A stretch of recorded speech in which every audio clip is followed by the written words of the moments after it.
মানিকগঞ্জ-৩ সংসদীয় আসনে বিএনপি মনোনীত সংসদ সদস্য প্রার্থী ও ধানের শীষের কাণ্ডারি আফরোজা খান রিতার সমর্থনে শহর জুড়ে বিশাল নির্বাচনী মিছিল অনুষ্ঠিত হয়েছে। শনিবার বিকেলে জেলা বিএনপির সাবেক সাংগঠনিক সম্পাদক রফিক উদ্দিন ভূঁইয়া হাবুর নেতৃত্বে মিছিলটি শহরের প্রধান প্রধান সড়ক প্রদক্ষিণ করে পূর্ব দাসসার সিদ্দিক নগর এলাকায় এসে শেষ হয়। মিছিল চলাকালে নেতাকর্মীরা ধানের শীষ ও আফরোজা খান রিতার পক্ষে স্লোগান দিয়ে রাজপথ মুখরিত করেন। পথসভায় রফিক উদ্দিন ভূঁইয়া হাবু বলেন, মানিকগঞ্জের মাটি ও মানুষের নেত্রী আফরোজা খান রিতার হাতকে শক্তিশালী করতে এবং গণতন্ত্র পুনরুদ্ধারের লড়াইয়ে আমরা ঐক্যবদ্ধ।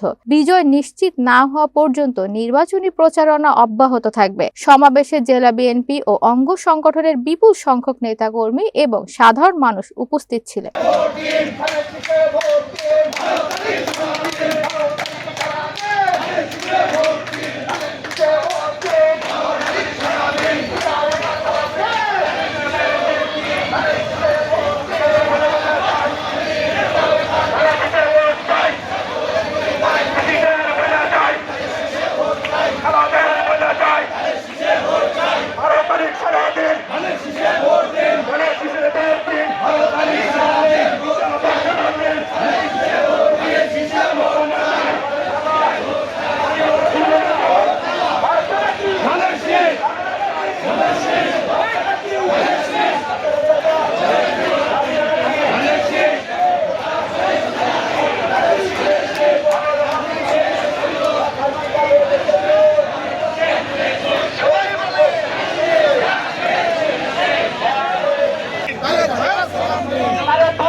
একটা মিছিল মানিকগঞ্জবাসীকে উপহার দিলেন, এর জন্য আপনাদের কাছে চিরকৃতজ্ঞ হয়ে থাকবো।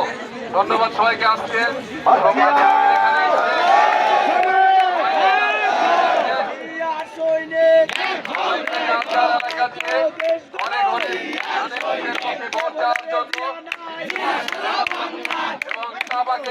সেই সাথে বিপুল ভোটে বিজয় করার জন্য আপনাদের গ্রাম শ্রম দিয়ে এই 12 তারিখ জানি সমস্ত ভোটার যেন ভোট দিতে পারে।